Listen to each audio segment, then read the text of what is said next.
ऐकतात कोकणवासियांचा बुलंद आवाज, कोकण गर्जना।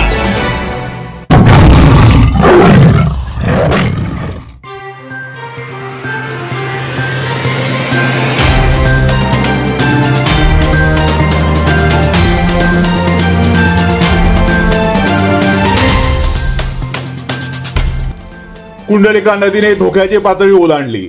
रोह्यात पूर, गोवे गावात पाणी शिरून नागरिकांचे मोठे नुकसान।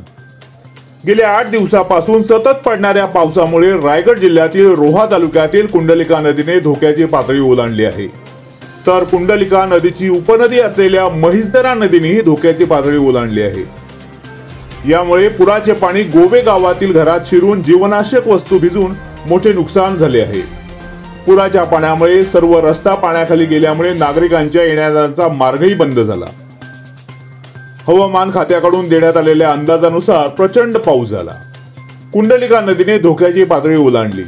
कोलाड पाटबंधारे विभागाकडून बुधवार दिनांक 24 जुलै 2024 रोजी मध्यरात्री 1 वाजता देण्यात आलेल्या आकडेवारीनुसार कुंडलिका नदीची इशारा पातळी 23 मीटर असून धोक्याची पातळी 23.95 होती। ती ओलांडून 25 पर्यंत गेल्यामुळे कोलाड रोहा महामार्गावरील आंबेवाडी, गौरीनगर, संबे, पाले खुर्द, पाले बुद्रुक, आंबेवाडी, नाना नानी पार्क, तटकरे पार्क, आंबेवाडी बाजारपेठेत पाणी शिरून नागरिकांसह येथील व्यापारी वर्गाचे मोठे नुकसान झाले आहे।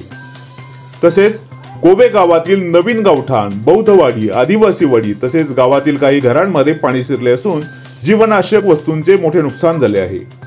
पुराच्या पाण्यात ड्रम, कोंबड्या, लाकडे पाण्यात वाहून गेली। रात्री 1 वाजल्यापासून पहाटे 6 वाजेपर्यंत येथील तरुणांनी प्रसंगावधान दाखवत असंख्य नागरिकांना सुरक्षित ठिकाणी यशस्वीरित्या हलविले। महिसदरा नदीला संरक्षक भिंत नसल्यामुळे सर्व पाणी भातशेतीत घुसले। भातशेती ही पाण्याखाली गेल्यामुळे भातशेतीचे मोठे नुकसान झाले। त्यामुळे प्रशासनाकडून झालेल्या नुकसानाचे पंचनामे करण्याची मागणी ग्रामस्थांकडून केली जात आहे। तसेच आजच्या पुरामुळे 1989 व 2005 मधील पुराच्या आठवणी जाग्या झाल्या। कोकण गर्जनासाठी रायगड भूषण विश्वास निकम, कोलाड, रायगड।